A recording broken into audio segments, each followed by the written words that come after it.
Well, good afternoon, everybody. You're very welcome to this ARK seminar.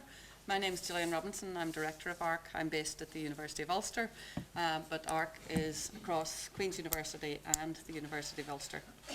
Part of ARK's mission is to try to open up access to social and political information on Northern Ireland, and a lot of our work is focused in on Northern Ireland.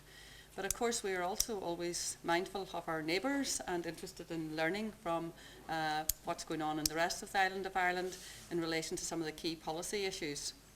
One of the big issues that's being discussed, of course, in policy terms is around poverty, an ongoing debate, and there's been very interesting work going on both in Northern Ireland and in the Republic of Ireland over the last few years. When we invited Chris Whelan to come up and give a seminar as part of the ARK seminar series, we didn't really realise that we would be listening on the radio over the last few weeks to the huge crisis that's facing the Republic of Ireland, particularly perhaps this week, been building up over the last while.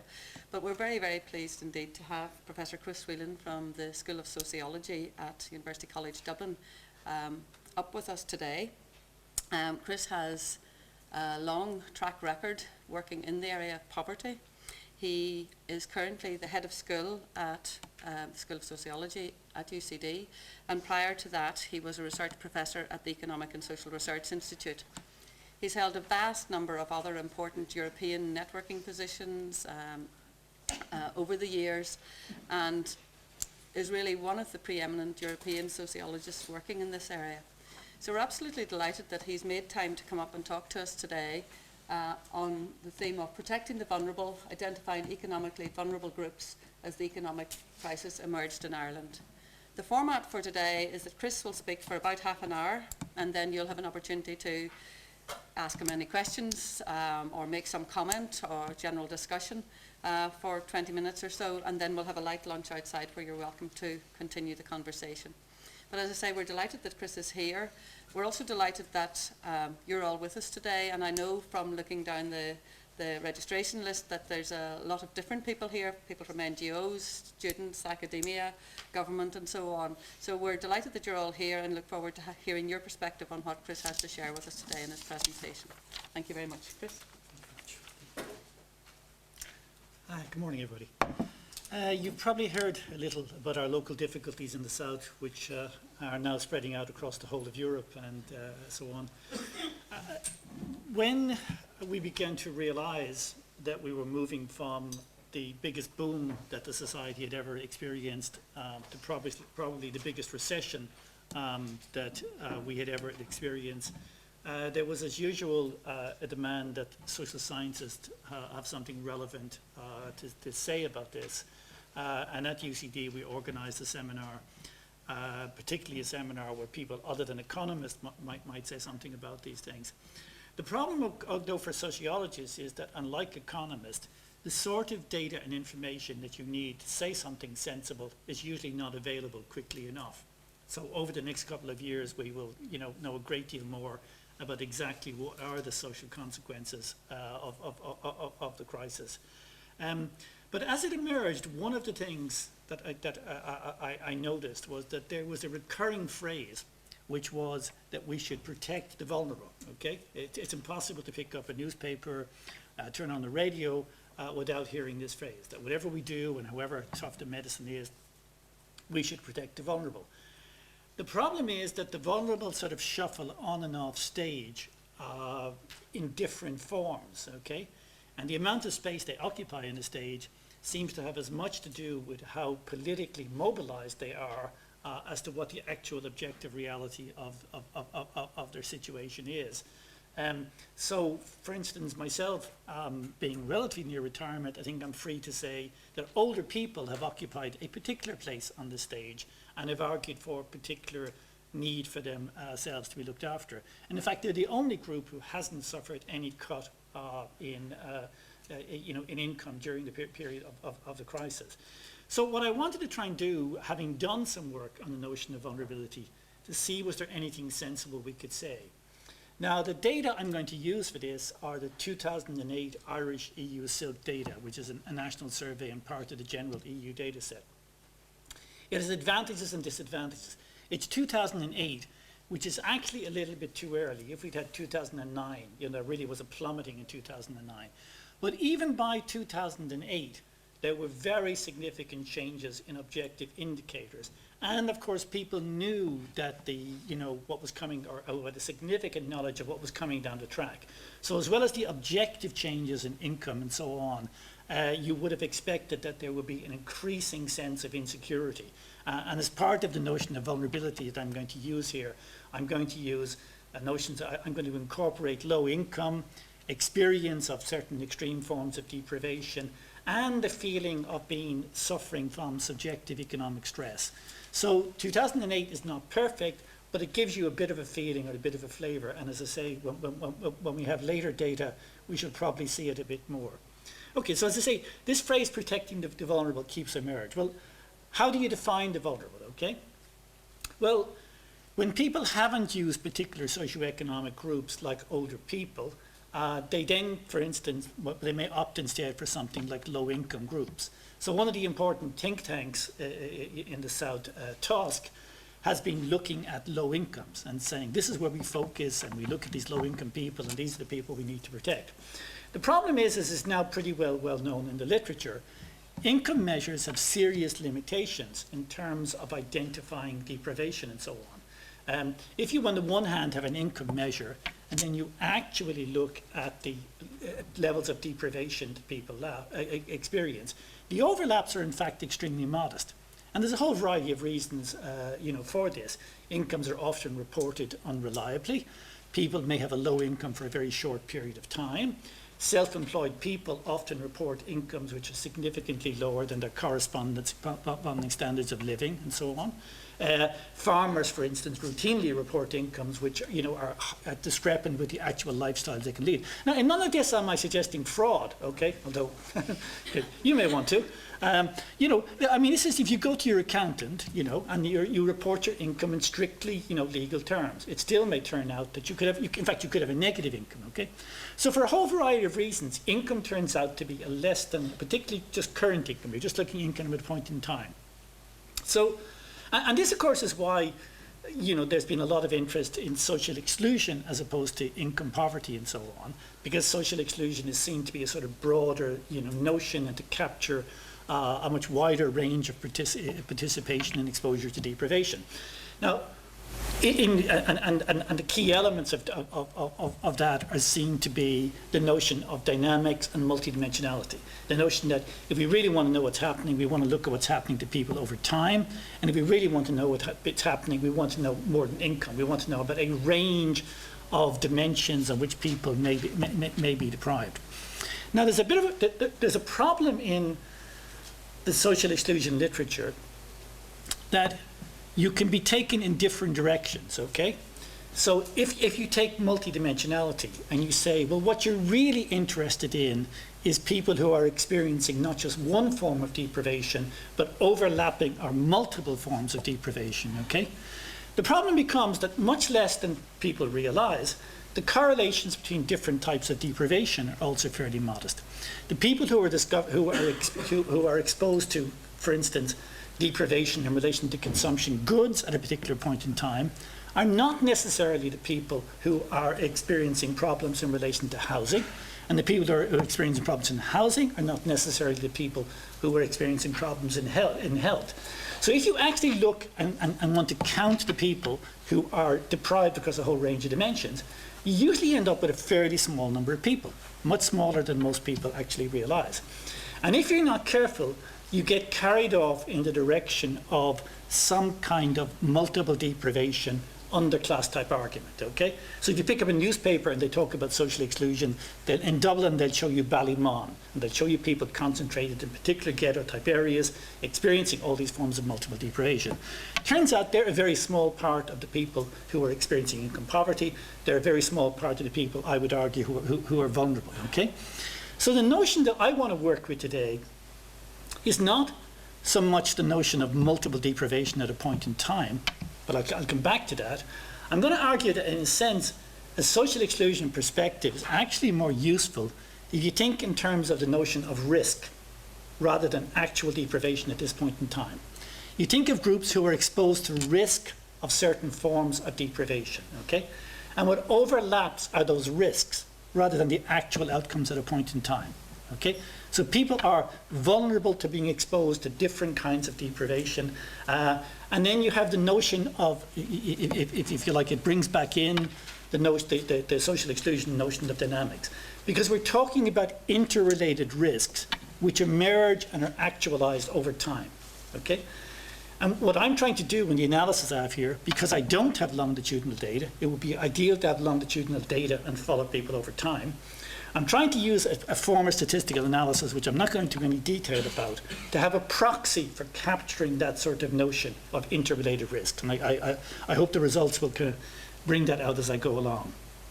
So when we use measures of deprivation, there are a couple of reasons why you might want to use deprivation. You might say that it allows you to more accurately identify the poor than just having income on its own. But you also might want to say that it captures more what poverty means than income on its own. That poverty is actually about more than money, okay? Now, in the measure we've developed in the South in relation to poverty, as well as income poverty, there is now, the national target is actually expressed in a consistent poverty measure. And this consistent poverty measure, if you like, is a restricted form of multidimensionality. It says you are poor if you have a low income, okay? And if you come above a threshold on a measure that has been called basic deprivation. And you'll see what I mean by basic deprivation. So now poverty is about low income and basic deprivation, okay? That allows you, in a sense, to get away with false positives. You can actually exclude the people who have low income but are not experiencing that form of deprivation. And it gives you a sort of smaller set of people who you can then focus on. The problem is that it gives you quite a small set of people. I mean, in the South, the consistent poverty level is at or about 5%, okay? And there's a problem with that in that it ignores people who may be currently not consistently poor, okay? But might have been consistently poor not too long ago and might be consistently poor in the future. So I want to introduce some broader notion of a group of people who are at risk, okay? And that's the kind of notion of vulnerability that I'm trying to capture, okay? Let's see, consistent poverty is defined as being below the 60% line and lacking two or more of these basic deprivation items, okay? I'm not going to get into details on measurement. In this paper, I'm going to refer to a range of different forms of deprivation. Basic deprivation, which is the one which goes into the poverty measure, consumption, housing facilities, neighbourhood, and health status, okay? So I actually look at a range of these. But I start with a simple, I start focusing solely on income. I would distinguish four categories of income poverty. The basic deprivation measure being above or below the threshold, and a measure of economic stress. And this is people saying that their household is having great difficulty in making ends meet, okay? So I've got an income element, a deprivation element, and a subjective stress element, okay? And what I want to do, and I'm not going to go into this detail, I'm going to use a statistical technique called latent class analysis, which I'm going to tell you nothing about, and you're going to have to presume that I know what I'm doing, okay, and that I can handle fancy numbers and turn up reasonable results. But the underlying idea is important. In lots of the statistics we use in sociology and so on often are suited much better to the problems that economists have. Whereas in sociology, often what we want to do is to think in terms of notions of underlying groups, okay? Rather than running regression analysis and all that, we want to think the world is actually divided into different forms of groups. And the idea under latent class analysis is that the actual relations we observe between income, deprivation, economic stress, and so on occur because people are divided into these underlying groups, okay? And what I want to do is to use a statistical technique to divide the world into simply vulnerable and non-vulnerable, okay?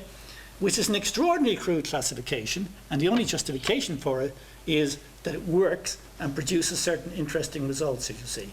I don't have time to go into the technique, but if anybody has any questions on how I'm doing that, I can answer it. But the notion in a way is the simple one that if the world is divided into introverts and extroverts, okay, you say to yourself, why do some people sing at the Christmas party, okay? You know, why do some people wear yellow shirts and purple shorts when others wouldn't, okay? It's because one's an introvert and one's an extrovert, okay? But if you actually identify the extroverts, if you just look at the set of extroverts, then it'll be hard to predict within those who's going to sing at the Christmas party and who's going to wear the purple shorts, okay? Because you've taken out the thing that explains why these things go together, okay?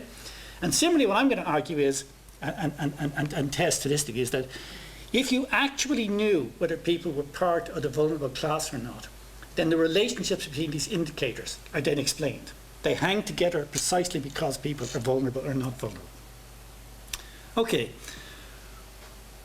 What I want to do is to get this notion, one of the advantages of looking at vulnerability is that, as I hope I'd show, vulnerability is affected by fairly broad factors which relate to the kind of resources that people have over time, okay? So what I expect is that vulnerability will be related to factors like labour force status, social class, education, etc., okay? Going from being vulnerable to actually being deprived, actually being poor, tends to be affected by certain sort of triggers, okay? So let me take an example of that. I think working class people will on average be significantly more vulnerable than non-working class people. But whether a working class person then becomes poor or deprived depends on factors like whether they become unemployed or not, okay? Some of them do, some of them don't. Whether they become ill or disabled or not, okay? So, and that I get, you know, and my distinction there is between what I think is very broad risk factors, okay, and triggers which turn those risk factors into actual outcomes, okay? And as I say, I'll elaborate on that as I go along. Anyway, I use my magical latent class analysis method to define a group of vulnerable people, okay? And what I find is that about 14%, in 2008, about 14% of people were at risk of poverty. This is a terrible phrase invented by the EU. It's actually the proportion of people who are below 60% of median income, okay? It's an income threshold and 14% of people fall below it. Vulnerability, it's a little bit higher. It's about 17, 18%, okay? Now, what does it mean to be vulnerable, okay? When we look at the profiles of the vulnerable or non-vulnerable, we find that they are distinguished in terms of income poverty. It's about, about 35% versus about 10%, okay? But it's even more distinguished in terms of economic stress. It's about 80% again versus about 10%. And it is distinguished most of all by deprivation, because although the yellow column isn't the highest, as you can see, if you're in the non-vulnerable class, your risk of basic deprivation goes almost to zero, okay? So these groups are characterized by strikingly different profiles in relation to income, even more so in relation to subjective economic stress, but most of all in relation to deprivation. Now, what's the relationship between being poor or vulnerable, okay? Well, as you can see, vulnerable people are much more likely, poor people, people with low income, are much more likely to be vulnerable than non-poor people. So they're clearly related, okay? On the other hand, if you look at it in terms of composition, what you will see is that the majority of the vulnerable group are not poor at this point in time, okay? Something like 60% of those who are vulnerable are not currently poor at this point in time, despite the fact that the overall figures for poverty and the overall figures for vulnerability are not terribly different. They're not the same groups, okay? They're not the same groups by any means, and we'll see what some of the implications of that are as we go on. What I do in order to try and bring out what's happening here is that I create four groups. I take the group, I distinguish between people being vulnerable or non-vulnerable and people being poor and non-poor. And I simply construct the four categories, okay? I cross-classify one by the other.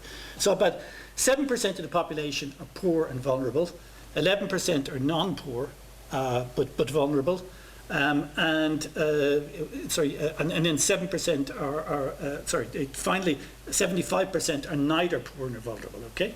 So you just have these basic distinctions between these four categories, okay? Now,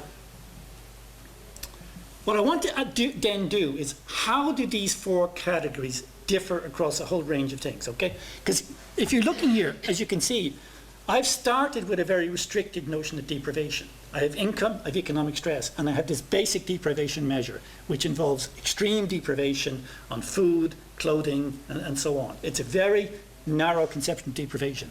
You could say it's certainly one which doesn't fit in with, really broad notions of social exclusion, and it certainly doesn't fit with notions of multiple vulnerability. My argument is, though, you start at the beginning, okay? I want to start with a restricted notion of basic deprivation, because I want to capture people who, as I say, fit this sort of a multidimensional profile of income, economic stress, and deprivation of an extreme form. I then want to ask, how well does this relate to other categories? So rather than building lots of things into the definition, I start with a restricted definition, and then I ask, how do these groups actually differ? Okay, I make it an empirical question as to how they differ, rather than a question of definition. Okay, now as you can see here, if you look at I then ask, how does this vulnerable typology relate to other forms of deprivation? Consumption deprivation, housing deprivation, neighborhood deprivation, and the final one is health. Okay. Now, if you look at these, what you actually see is that in relation to consumption, you can see that the distinction is between the vulnerable and the non-vulnerable groups, okay? It's the third and the fourth, bars, which are really high, not 1 and 2, okay? So, for instance, if you look at the highest figure here, okay, the highest figure on consumption is actually for the vulnerable but not poor, okay? So there are two things which emerge consistently across these charts. In every case, if you want to know which group is most deprived, the distinction that matters is not income poor versus non-income poor, it's vulnerable versus non-vulnerable, okay? Secondly, the group which has the highest level of deprivation in each case is surprisingly not the vulnerable and poor group, but the vulnerable and non-poor group, which seems something as a paradox, but I'm going to try and explain that to you. Now, anticipating where I'm going here, one of the things I was interested in looking at this work, that one ways in which we expect this recession and this crisis to be different from the last one which happened in the South in the 1980s, that in the 1980s, well, we never had very much, okay? So, we never had very much, and what we had was taken away from us, okay? So we experienced this large-scale unemployment and so on. But people had not built up large-scale debts, okay? People were not in negative equity, okay? People hadn't borrowed large amounts of money for certain kinds of lifestyles and so on. So one of the things we expect to be very different about the social consequences of the current crisis is the manner in which people will have experienced debts and the consequence of that. So we're already looking at a crisis in terms of mortgage payments and so on. So I'll develop that as well. So this one, I just look at the same thing slightly differently. For the 4 deprivation categories, I simply add them up. You can be deprived on 3 or more, 2, 1, 0, okay? And again, what you see here, so the green element, okay, is where you're experiencing deprivation on 3 or more of these dimensions. You're consumption deprived, you're health deprived, you're neighborhood deprived, or some combination of those, okay? And again, what you'll see, firstly, you'll see that the largest green bars, again, are for the 2 vulnerable groups, not for the 2 poor groups, okay? So again, what distinguishes is vulnerability, not income poverty, okay? Secondly, the largest green bar by a bit is again the vulnerable but not poor. It's not the vulnerable and poor again, it's the vulnerable but not poor, okay? Now, as you can see, even among the vulnerable, multiple deprivation is a minority experience, okay? Even among the worst, even in the most exposed categories, okay? Most people are not deprived on 3 or more dimensions, okay? But again, multiple deprivation and its experience is associated with vulnerability rather than income poverty as such, and this vulnerable but not poor group pops up again. I talked about these debt issues. So we had a set of items which don't capture what we want perfectly, but are still interesting. And the items related to whether people experience arrears, whether they're having debt problems or ordinary living expenses, and whether they were finding housing costs a burden, okay? One thing about this paper is it's not that hard to follow because I keep getting the same result all the time, okay? And the same result is that the highest levels of debts and arrears problems come for the vulnerable group, okay? The level of it varies across the particular item, but it's always the vulnerable group who are highest, okay? And my friends, the vulnerable but non-poor group are once again the highest. And, you know, in almost every case when we look at this, these same results emerge, okay? We then had questions on perceptions of about the past year, whether people had major drops of income in the past year, and how they saw things as developing, you know, financially for themselves in the forthcoming year. Okay, so they were looking forward and they were looking back. Okay, the contrast aren't quite as extreme as some of the earlier ones I looked at, but the pattern again is the same. The pattern is that it's vulnerability which distinguishes the people who are most likely to feel they've had their incomes cut in the past year, the people who are most worried about what's going to happen to them financially over the next year, are these two vulnerable groups, okay? In this case, the difference between the non-poor and vulnerable and the poor and vulnerable isn't great, but it's still in the same direction as I showed before, okay? So I'll come back again to, you know, what I make of all this, but as you can see, there's a very consistent pattern of results emerging. Okay, I'm not going to go into these figures in detail. What I simply want to show here is to give you some sense of why this may be happening, okay? So what I'm doing here is I'm predicting who are members of each of these categories, okay? So the reference category is the non-poor and vulnerable, okay? And if I can just take one figure, if I can take the figure for education of 20, okay? This says that, you know, let me take unemployment because I think it's easier. The figure of 15 for being unemployed, okay? This says if you're unemployed and we're comparing your chances of being in the non-poor and non-vulnerable category with your chances of being in the poor and vulnerable category, okay? Your chances, and the group we're comparing it to is employees, okay? So we take employees, we compare them with the unemployed, and we say, what's your relative chances of being in the the non-poor and vulnerable group versus your chances of, being in the poor and vulnerable group versus your chances of being in the non-poor and vulnerable group. And it says they're 15 times higher, okay? The exact figure doesn't matter. What it's saying is that labour force state is tenure, being an owner, being separated, divorced, and all these things, all predict your probability of ending up in this poor and non-vulnerable category. So it's systematically socially differentiated.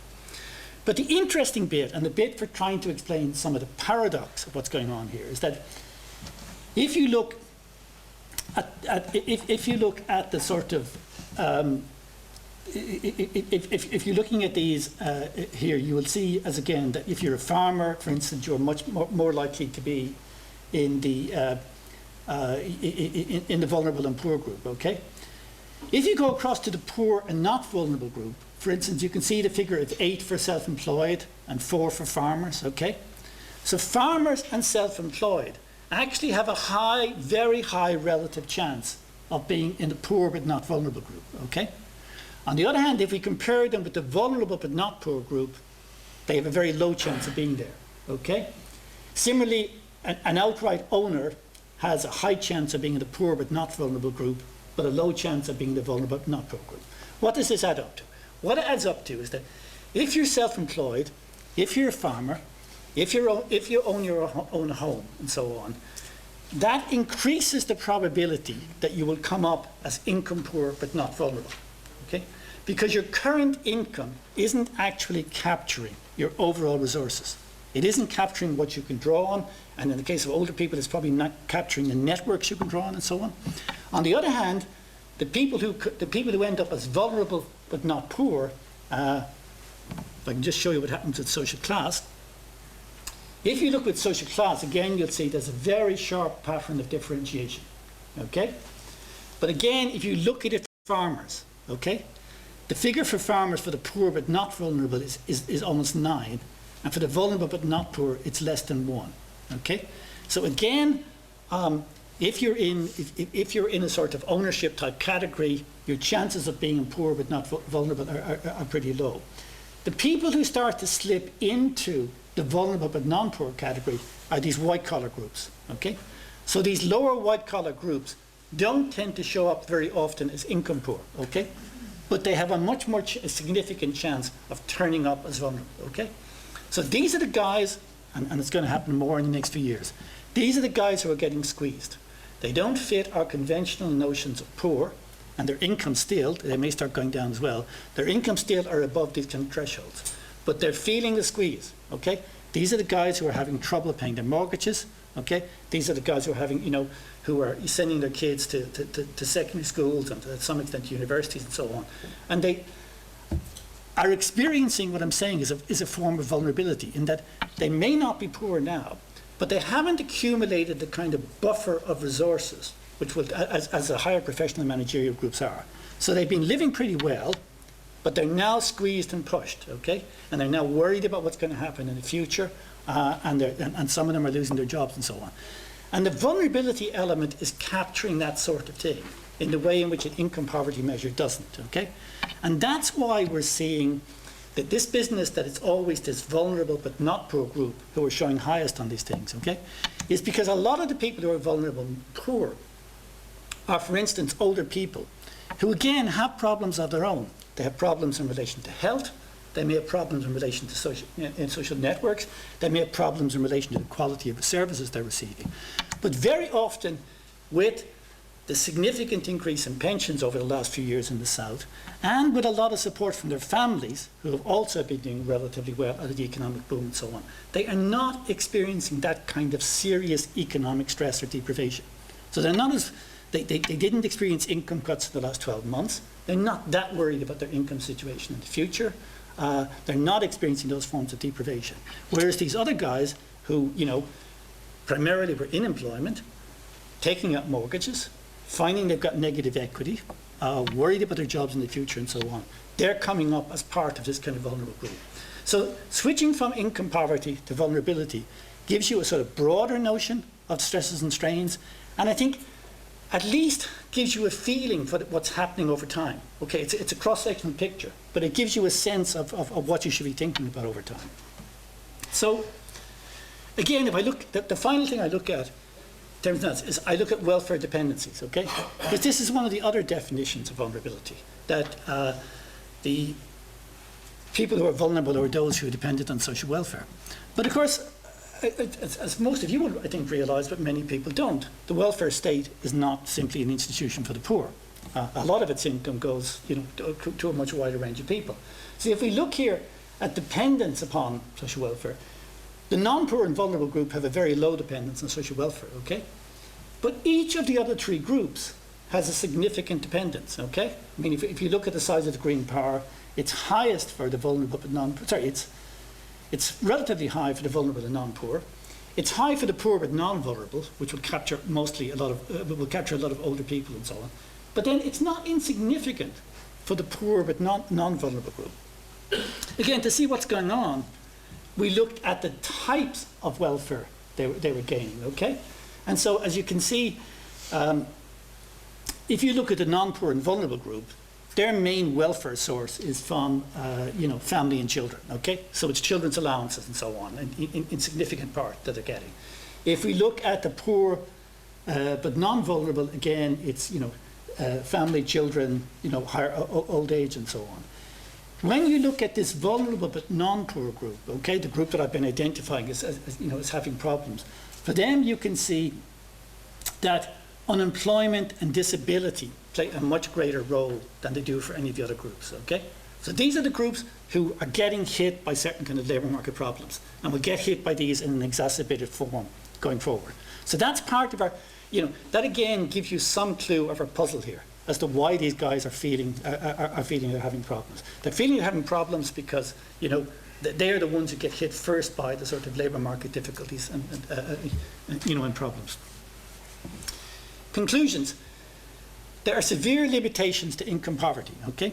Income poverty measures, particularly in circumstances which are changing very rapidly. It turned out to be a pretty lousy measure in the South when we had the boom, and now that we're experiencing, a recession which is exacerbated, it will turn out to be a pretty poor measure of that as well.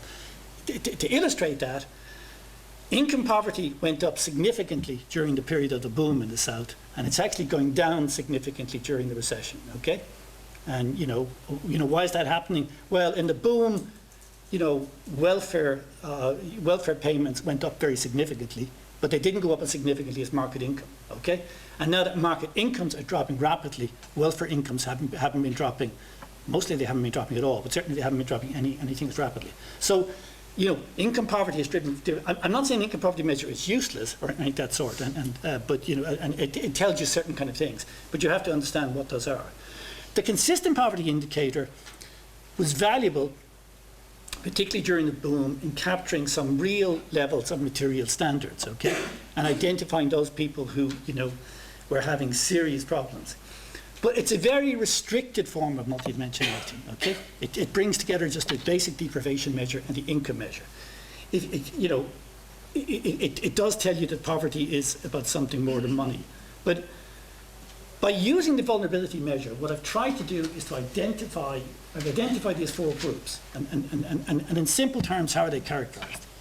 You have those who are poor and vulnerable, okay? And these are groups, as I see it, and as the results show, who have problems in relation to both short and long-term resources. Okay, they have currently low incomes, and they have probably not had the opportunities over time to accumulate the kind of resources which would buffer them against life's vicissitudes. They also, in many cases, have additional needs. They're groups who are affected by disability, or have larger numbers of children, and so on. So they have a problem in relation to both resources and needs. Those who are vulnerable without poverty, it's not so much the current short-term resources. It is the fact that these people have not had advantages in terms of longer-term resources. And they have additional needs, and where push comes to shove, okay, they are now in trouble, okay, even though their current incomes are above the poverty level. Those who have poverty without vulnerability are those people whose current incomes, as we measure them, are not particularly good indicators of their command over resources or the sorts of support systems that they have, okay? And as I say here, that again then is reflected in the kind of socioeconomic pattern that you get. So when you look at the relationship to labour force status, social class, housing and all these things, the patterns of relationships that emerge, I think, are consistent with those interpretations. Okay. The vulnerability perspective, as I said, it allows us to deal with false negatives as well as false positives. By that I mean the consistent poverty measure says, hey, these guys who look like they're income poor really aren't poor, and we're going to define this consistently poor as, if you like, the truly poor group, okay? But it has a danger of false positives. In terms of social policy, if you focus social policy only on the consistently poor, then you're going to miss all of these people who are on their way to having problems, okay? You miss the possibility of having social policy focus on, on positive action as opposed to pulling people out of consistent poverty when they're there, okay? So the vulnerability perspective gives you a much broader notion of what it is social policy can and should do, okay?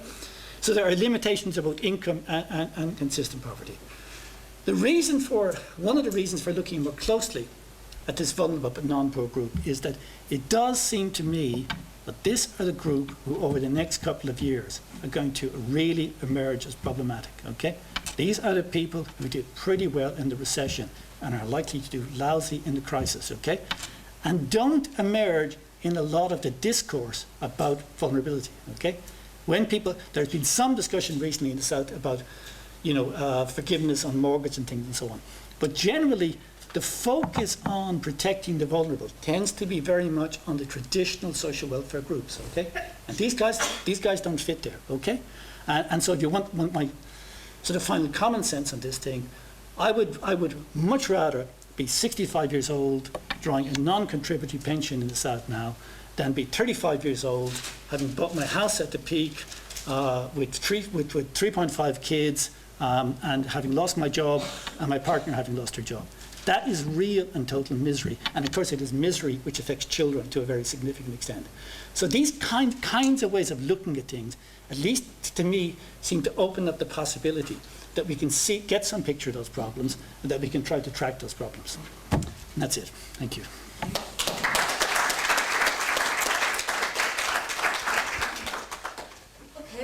Thank you very much, Chris. That was absolutely fascinating, and there's a lot of things I'd like to ask you myself, but what I'd like to do is just open up the floor. We are recording the session, and the seminar will be available on the ARK website in due course. So if you have a question, if you wouldn't mind putting up your hand and waiting then to get the mic. The gentleman here with the red tie. Thanks. Hello, my name's Jerry Crossan from Extern. Could you tell us that concept, that, as I understand you're saying, is to try to divert policymakers and their expenditure and the preventative measures? Yes. Basically to manage contingent financial liabilities for future years. I mean, there have been quite a range of arguments that have been put forward across many social policy areas to say that that's a good idea, particularly in the north. Relation to education would be one of them, where, you know, if you point at, 96 years more expenditure there, it has proved almost impossible to get civil servants and ministers to divert money, which is based on an annual, fiscal cycle, into long-term preventative measures. Do you see any ways in which that, the information, or is there any particular policy area that you think you could point this information towards? Yeah, I mean, the notion of vulnerability has been used both at macro and micro level. It's been used in a good bit of the development literature as well. But for the notion that countries can be, fragile or vulnerable and so on. It's a hard question you ask, because it's not easy to change the mindsets of policymakers. I suppose what I'd say is a start to trying to change those mindsets, and I think researchers can only do so much. I've spent a large part of my life working in a policy institute, and I have no illusions about how difficult it is to have research.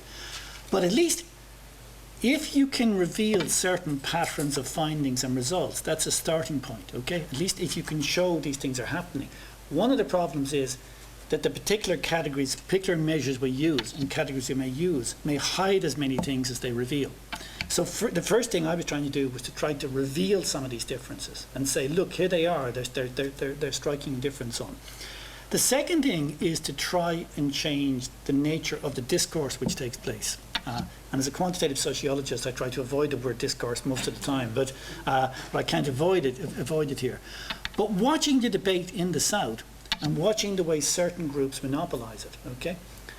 I mean, we're having probably the worst crisis, the economic recession that we ever experienced, and nobody mentions the term social class, okay? Nobody mentions these patterns of socioeconomic differentiation. Policy in the South, the language of policy is the language of life course, okay? But in fact, being old isn't the problem. It's just being old and not having resources is a problem, okay? Being a child is not in itself a problem. It's being, so part of what I'm trying to do, and part of what I've been engaged in for a while, and it's a sort of losing battle, is to kind of try to push back these categories of socioeconomic differentiation back into the debate, and to start trying to at least raise these questions of who actually benefits from welfare expenditure, okay, and who actually then suffers most as things go wrong. Now, of course, in a country where party politics hardly has a left-wing element, and where it's sort of Paris bump stuff, that's very difficult to do. But that's the sort of thing that I'm trying to do, Okay. Another question or comments? Okay, can I just ask something, Chris? From the one of the tables you put up on the multidimensional regression table, there was a line on those in education, I think. Yeah. I'd just be interested in, perhaps you could explain what the findings are. I couldn't quite read it fast enough. Yeah, that one. So if you're in education, what Yeah, these are people who are currently in education, and they're an unusual category. So they're mainly adults, okay? They are adults, actually, but they're adults who are currently in education. And they're a very unusual, they're an unusual group in that they will currently have very low incomes, okay? And they're clearly suffering economic stresses and so on. What you would expect is they may be relatively transient, okay? Because these are the household reference persons, okay? So the household reference person is now in education, and they're paying a price for being in education. What you would hope is that it might be a short-term price, okay? And that they would actually move out. But in the short term, they also, as you see, this figure of 20, as you can see, the figure of 10.7 they have a high risk of being poor but not vulnerable as well. Okay, which again would fit with these transient circumstances. You know, if you've had a job for a number of years and you decide to go back into full-time education, you may have resources which you probably in many cases might not have made the decision to go back. So you can think of two groups. You can think of a group of people, somebody who's had a reasonable job for a period of time, feels that they want to move forward and goes back into education. They have some resources to carry them over the few years, and they end up in this poor but non-vulnerable group.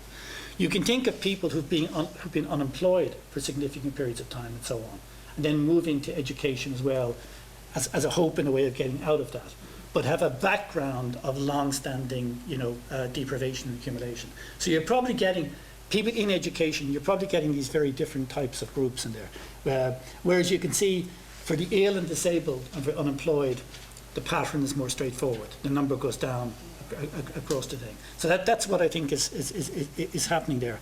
Again, I think what it brings out is that, and this is why, of course, the ideal data we would like would be to have data over time for people. Because what we're trying to do is we're looking at a snapshot here, and we're trying to see from that snapshot, we're trying to infer about how people have got where they are, and to some extent, using the notion of vulnerability, we're trying to make guesses about where they'd be, where they'd be in the future.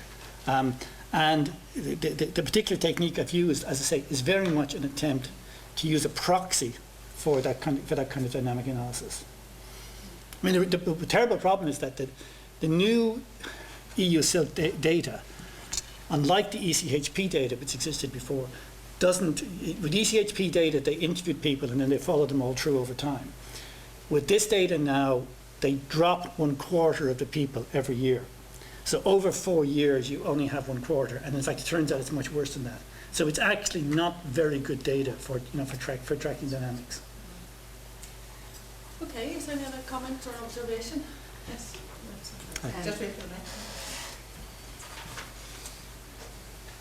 Thank you very much. That was extremely interesting. Lynn Carver from Women's Resource and Development Agency. I'm a little bit bamboozled just by everything, but the discourse here, I suppose, in Stormont is about vulnerable has crept into the language when they're speaking of plenaries and debating motions about vulnerability. But I still think it's equated to people who are in social welfare payments. So what you're saying is that this needs to be broadened. And I'm interested, I mean, maybe nobody knows, but have they actually defined what vulnerable is here? Because that's how they're developing their social policy. And even when I'm working, I've always used the term vulnerable to mean those in social welfare payments. So it's time, you're saying it's time to broaden that out? Well, there's two parts of it. I mean, firstly, I watching how people in the South were using the term vulnerable, they would either use it for certain socioeconomic groups, like older people, but then you realise that older people are actually quite heterogeneous. Some of them are quite well off, some of them are not. Then they would use it for the notion of welfare receipt, okay? But, the welfare state is, I mean, as people have known for a very long time, I mean, the welfare state is not an institution purely for the deprived. A great deal of the benefits of the welfare state, are spread, right across the system. And as the charts we showed there showed, every one of these groups is getting some significant support from, from the welfare state. I mean, and I'm using, because I'm putting in there obviously children's allowance and older people's allowance and so on. So welfare on its own won't capture it for you, okay? I mean, it would if you had a state which was only giving welfare to people who were seriously deprived, but that's not what's happening, okay? So what I'm saying is, we need to think of some other ways that we could pick up these vulnerable groups. The ideal would be if we could actually fulfill the demands of what a social exclusion perspective says. So a social exclusion perspective says dynamics matter. We need to know what's happening to people over time, okay? And it's multidimensional, so we need to know what's happening to people across a range of things, okay? So we need to know what's happening to them in housing, we need to know what's happening in health, we need to know what's happening in terms of consumption deprivation. If we had the perfect information over time and then across these dimensions, then we could say, okay, the multiply deprived are those people, we're particularly interested in people who over time, in a fairly persistent fashion, are exposed to a range of deprivations, okay? And then we could stand back from that and say, well, not all of them will be deprived at this particular point in time, okay? That, you know, if you live on a relatively modest income and you have that modest income over a period of time and you haven't managed to get savings and your family can't pass resources on to you and so on, okay? For some significant parts of the time, you'll be okay, okay?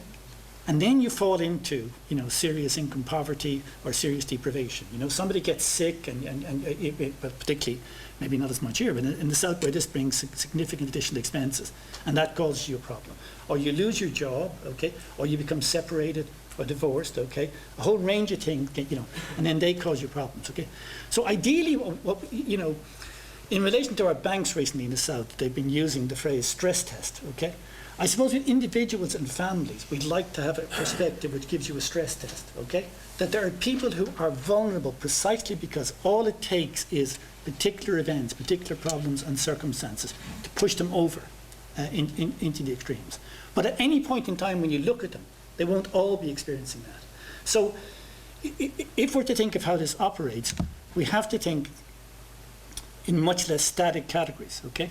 We have to think about how does social policy affect not just the situation that people are in at this point in time, but how they're going to evolve over a period of time. How do the fundamental inequalities in the society, affect that? And of course, this is one of the reasons why categories like social class are useful, because categories like social class capture not just your income at this point in time, but they're much more related to your broad life chances, your chances of getting an education, your chances of having good health, your chances of having some pension accumulation, your old age, and so on. So, in a way, this is sort of, you know, in some ways this is looking back, because it's saying that in a lot of discussions, these kind of traditional categories of differentiation and stratification get driven out of the discussion, okay? Because unless you have certain kinds of political traditions and certain kinds of traditions in relation to how social policy are talked about, politicians don't generally like them, okay? And so again, it come back to that, because or I'd put that another way, if we simply focus on the current situation and we identify a whole myriad set of different kind of groups and we define them as vulnerable, okay? What we lose sight of are the processes which produce those outcomes, okay? How do these things come about? How are resources actually divided in the society? How are those inequalities structured? So what I'm trying to do here is to try and marry the perspective of a sociologist who's interested in the effects of class, education, and how the labour market works with these outcomes, and finishing off with what's happening in relation to welfare. So it's trying to look at things in a different sort of way.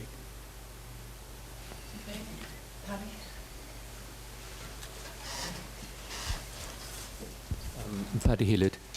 Chris, it seems to me that from a very fascinating paper, extremely stimulating, but you've just driven a coach and horses through the child poverty strategy of the current government.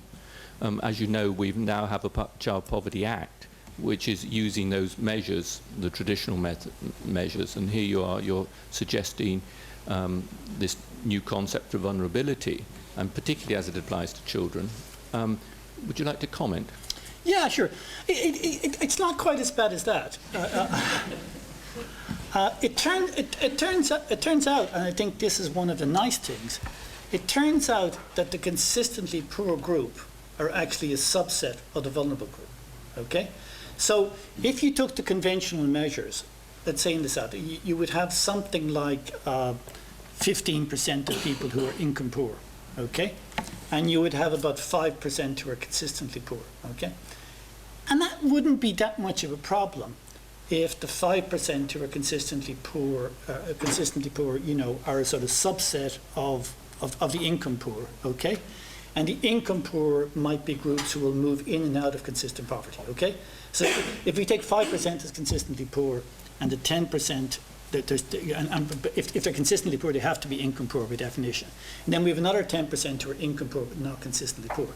That wouldn't be that much of a problem if when you looked in 12 months' time, you found that, some people had moved out of consistent poverty and the people who had moved in were drawn from, the low-income groups, okay? So then you would just think, and and to some extent this is what we've always argued for, you could think in terms of a sort of tiered notion that no one poverty measure is sufficient to capture the complex reality, and you've some sort of tiered set of measures and, and targets. The real problem with income poverty is that a significant section of the income poor are never going to end up as consistently poor. They're never going to end up as multiply deprived. A consistent section of them really don't have particular problems at all.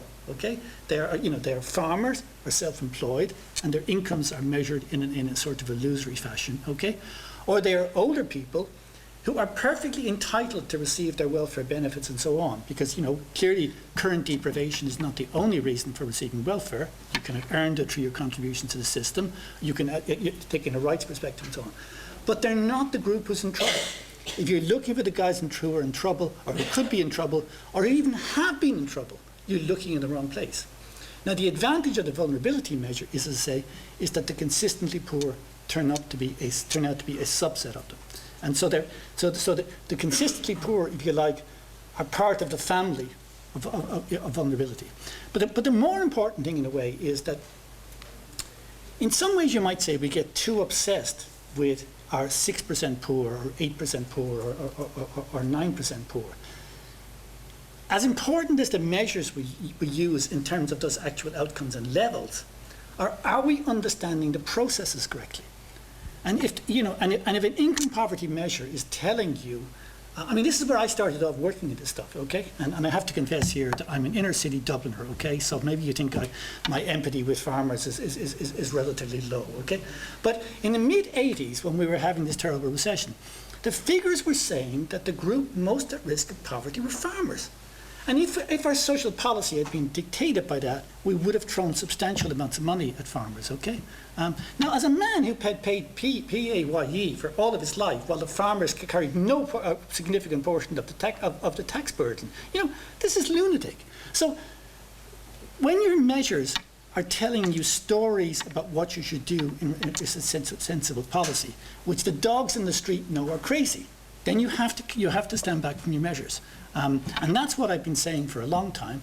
Now, the vulnerability measure is to some extent reflects my pangs of guilt, because I was one of the people involved in setting up the consistent poverty measure.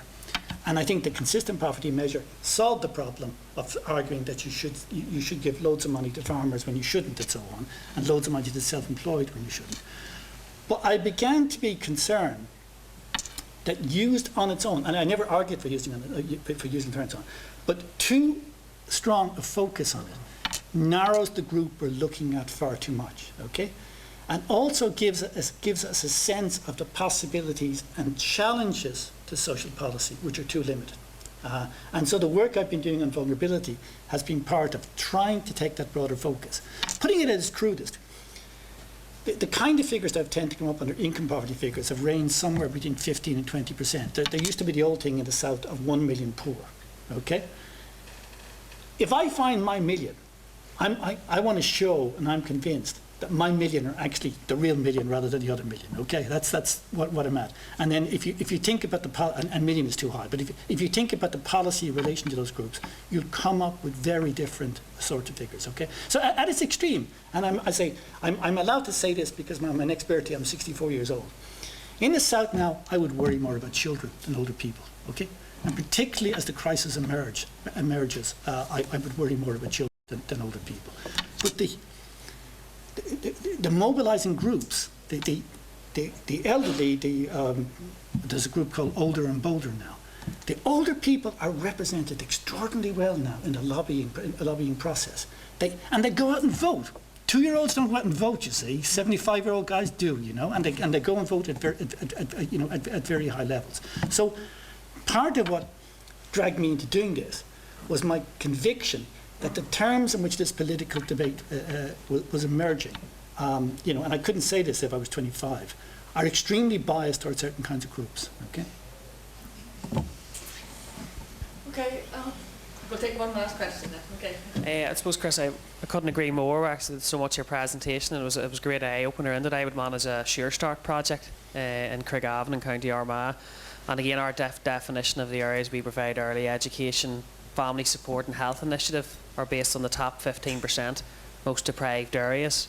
And the big problem we are having in an area like Craigavon is that you have the big social housing estate that was always there forever and a day, 2 metres away from the private housing estate to all intensive purposes, that the young 30-year-olds who have maybe bought at the peak for £250,000 and now with unemployment and everything that's coming are being affected nearly more severely with all the problems that was only supposed to happen and occur in the top 15%.